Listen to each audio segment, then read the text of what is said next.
주시오리라. 아멘. 오늘 본문은 예수님께서 12제자를 세우시고 그들에게 사명을 주시는 장면입니다. 예수님께서는 12제자를 세우신 것은 공생의 사역이 조금 지나서였습니다. 물론 베드로, 안드레, 요한과 야고보 같은 이들은 초기에 부르셨지만 12를 세우신 것은 그보다 뒤입니다. 이들은 예수님을 따르는 준제자 그룹이라고 할 수 있는 700명이 넘는 사람들 중에서 선택된 사람들이고, 그들에게 예수님께서는 당시께서 하신 일들을 대신해서 할 것을 사명으로 부여하셨고 또한 능력도 주셨습니다. 그래서 12는 제자이면서 보내심을 받은 사람이라는 뜻으로 사도라고도 부르고 있는 것이죠. 그들에게 주어진 사명 중에서 가장 시급한 것은 이스라엘 집에 잃어버린 양들에게 가서 천국이 가까이 왔다라고 전하는 것이었습니다. 즉 이스라엘 사람들이 기다리던 메시아가 바로 예수님이시고, 메시아 예수님을 통해서 임한 하나님 나라를 그들에게 전하라는 것입니다. 이것이 시급한 이유는 이제 곧 이방인들에게도 복음이 전해져서 그들도 하나님의 긍휼하심을 알게 되고 하나님 나라의 백성이 될 것이기 때문입니다. 구원이 유대인에게서 남이라 함은 하나님의 언약이 이스라엘 사람들에게 먼저 주어졌기 때문이고, 그들을 통해서 열방이 하나님을 알고 하나님께로 돌아오게 하기 위함입니다. 비록 그들이 불순종하여 그 사명을 성실히 감당하지 못했지만, 그럼에도 하나님께서 그 언약을 성취하셨고 그 언약의 성취로 오신 예수 그리스도를 구주로 영접할 때 그들에게도 하나님 나라가 임하게 될 것이기 때문입니다. 하나님의 뜻은 에베소서 2장의 말씀처럼 메시아이신 예수님 안에서 유대인과 이방인이 한 세 사람을 이루어 한 성령 안에서 하나님께 나아가는 성전이 되는 것입니다. 이것이 바로 진정한 의미에서 그리스도의 몸이고 교회이고 하나님 나라의 확장이며 완성이라 할 수 있습니다. 그러기에 예수님께서는 제자들에게 우선 잃어버린 양들에게 가서 전하라고 하신 것입니다. 지금도 이 사명은 유효합니다. 초대교회 이후로 복음이 이방인들에게 전파되면서 열방이 주님께 돌아왔고 또 이방인 중심의 교회가 되었지만, 하나님께서는 여전히 당신의 원백성인 이스라엘을 기억하시고 계시며 예수 그리스도 안에서 그들이 회복되기를 원하시고 또 이를 위해서 일하고 계십니다. 아직 소수지만 예수님을 자신들의 메시아 왕으로 고백하는 유대인들, 곧 메시아닉 유대인들이 점점 늘어나고 있고, 그들로 인해서 유대인과 이방인들이 예수님 안에서 한 세 사람을 이룬다는 것이 무엇인지를 우리가 눈으로 목도하고 있습니다. 그러기에 우리는 이스라엘 회복을 위해서 더욱 기도해야 할 것이고, 이스라엘 회복은 세대주의 종말론에 근거하는 것이 아니라 당신의 원백성을 사랑하시는 하나님의 마음에서부터 시작되는 것이고, 유대인과 이방인이 그리스도 안에서 한 세 사람을 이루는 것이 곧 그리스도의 몸으로서의 교회의 완성이라는 것을 기억하면서 이스라엘 회복을 위해 기도해야 합니다.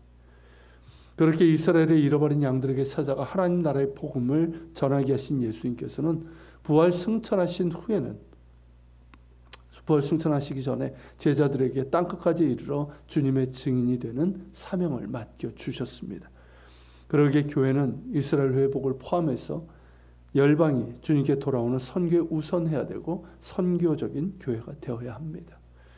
우리 그리스도인들 역시 선교에 대해 관심을 갖고 기도하고 참여해야 될 것이며, 또한 내가 살아가는 삶의 자리에서 나의 삶과 입술의 전도를 통해서 예수 그리스도의 복음을 전해야 합니다. 예를 들면 생활 선교사인 것이죠. 그런 의미에서 우리 모두는 선교사입니다. 주님께서는 우리가 주님의 사랑을 아는 자들이 되고 주님의 사랑 안에서 하나가 되어 우리를 통해 주님이 세상 가운데 나타나고 증거되기를 원하십니다. 그러기에 우리의 삶 자체가 선교이고, 우리의 삶과 입술의 증언을 통해서 주님을 전하는 것은 우리를 부르신 주님의 뜻이며 사명이라는 것을 기억해야 합니다. 더불어 우리가 기억해야 될 것은 하나님 나라의 복음을 전할 때 그 복된 소식을 거부하는 자들도 있다는 것입니다. 예수님께서 제자들에게 그것을 말씀하신 겁니다. 어떤 사람들은 이 복된 소식을 듣고 환영하는 이들도 있지만 어떤 이들은 이 복음을 거부할 것이라고 알려주셨습니다. 왜냐하면 그들이 원하는 소식이 아니기 때문입니다. 그들이 듣기를 원하는 소식은 당시 유대인들의 경우라면 정치적인 민족적인 해방 소식이었을 것이고, 이방인들의 교구라면 그저 자신들의 욕심과 개인적인 야망을 이루어줄 그런 우상과 같은 존재이기 때문입니다. 하지만 복음은 말 그대로 복된 소식, 기쁜 소식입니다. 죄와 사망의 권세 아래에 있고 허무와 고통의 인생에서 예수 그리스도의 복음만큼 복되고 기쁜 소식이 어디 있겠습니까? 그러나 모든 사람들이 그것을 기뻐하는 것은 아닙니다. 복음에는 평화의 샬롬이 있지만 그것을 거부하는 이들도 있습니다. 이를 미리 알려주신 이유는 그러한 거절로 인해서 위축되지 말라는 것이고, 우리에게 주어진 사명은 여전히 이 복된 소식을 전하며 어느 곳에서든 평화를 심는 도구, 피스메이커가 되라는 것입니다. 그럴 때 우리에게 하늘의 능력과 권위로 옷 입혀주실 것이며, 우리는 하나님의 왕 되시는 그 나라를 맛보며 또한 전하는 복된 도구가 될 것입니다. 같이 기도합시다. 사랑하는 주님, 주님 말씀하신 이 모든 것들이 교회에게 또 우리에게도 동일하게 주어진 사명인 줄 압니다. 이스라엘의 잃어버린 양들, 그들을 기억하며 그들을 위해서 기도하게 하시고, 또 그들이 돌아오기까지 또 교회가 그런 유대인 선교에도 관심을 가지고 사역하게 하시고, 또 우리 모든 그리스도인들, 우리 교우들이 자신이 생활 선교사라는 것을 기억하며 우리 자신의 삶과 입술의 증언을 통해서 예수 그리스도의 복음을 전할 수 있도록 도와주옵소서. 그런 가운데 주님,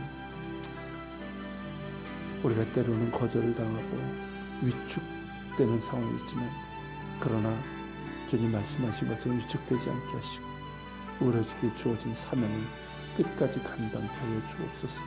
우리에게 하늘의 능력과 권위로 옷 입혀 주시옵소서. 같이 기도하며 나갑시다.